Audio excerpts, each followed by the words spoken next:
How to fix someone has access to your screen message problem. So if you want to fix someone has access to your screen message problem, then what you need to do is you just need to simply tap and hold on to that messages application and go with the app info. Now once you're under the app info, you need to tap on storage and cache and tap on clear cache. Once you cleared your cache, then your problem might be fixed, but if that doesn't fix, then tap on clear storage and delete all of the files. Once you've deleted, then your problem might be fixed. The next thing you need to do is if you have an option of uninstalling updates, you just need to simply go and uninstall the updates.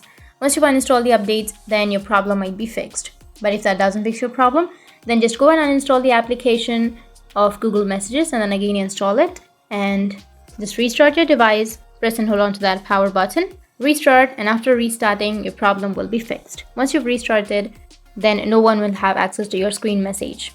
So that's it, and if you have any questions, feel free to comment below. Thanks for watching.